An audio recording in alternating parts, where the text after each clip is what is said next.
Sobrang galing niya. Pag inisip niya, pag sinabi niya, nangyayari. Meron siya tatlong kawal. Ang tawag, si Juan, si Pedro, saka si Judas. Yung tatlong tawag na to.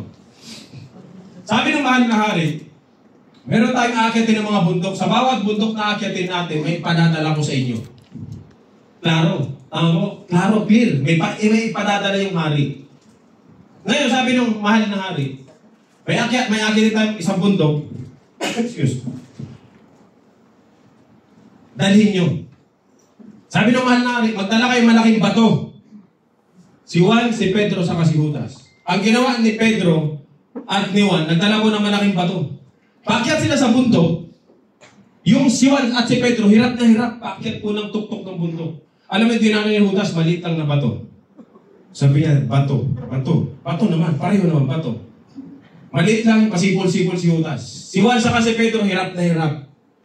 Pagdating po na sa tuktok ng bundok, sabi ng mahal na hari, ilabas niyo yung mga bato. Gagawin kong tinapayan, yan yung magiging pagkain niyo. Sabi ni Judas, puta sayang, tapay pa lang, ano yung ito dinala ko. Si Juan saka si Pedro, ang laki ng tinapay nila, tuwan-tuwa sila. Kainin nyo, sabi niya, magpakabusog kayo, kasi maakit pa tayo mga bundok. Sabi ng mahal na hari. Nabusog sila, si Judas, gutom. Kasi tinapay, maliit.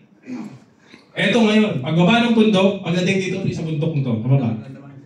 Sabi niya, magdadala kayo maliit lang na bato. Maliit lang na bato. Sabi ni Judas, paano kung gawin tinapay na naman to? Di maliit na naman tinapay ko. Gutom na nga ako. Gutom na nga ako. Alam niyo? Si Juan saka si Pedro, ang dinala, maliit lang na bato. Si Judas, pakyat ng tuktok ng bundok, hirap na hirap, gagawin tinapay ko. Magiging tinapay ko, magiging pagkain ko to. Pagdating sa tuktok ng bundok, sabi ng mahal na hari, ilabas niyo yung bato. Ngayon, ihagis nyo kung gaano kalayo, ganun katagal buhay nyo. Si Juan saka si Pedro, ang layo. Si Judas. Ano lesson? Lesson ni Judas. Eto ngayon, pangatlong bundok, last na bundok na aakyatin natin, sabi ng hari, magdadala kayo maliit lang na bato. Yung maliit lang, katamtama lang na bato. Si Juan saka si Pedro, nagdala maliit lang na bato. Si Judas, alam ginawa ni Judas. Yung isa, gagawin tinapay ito, gagawin tinapay. Yung isa, gagawin buhay. Ginawa ni Judas, nagdala ng malaking bato. Isang malaki, isang maliit. Bakit si Judas ang bundok? Gagawin tinapay ito. Gagawin buhay yung isa, gagawin tinapay ito. Ano nangyari? Di po nakinig doon sa mahal na hari.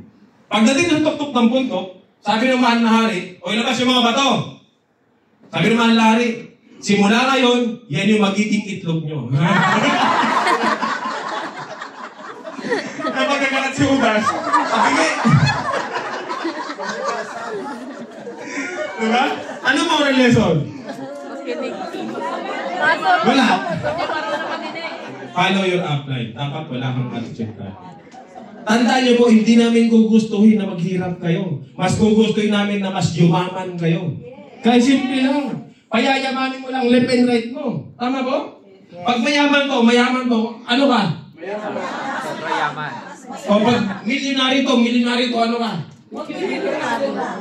Di ba? Paano kung naging bilyonary ang mga yan? Bilyonary.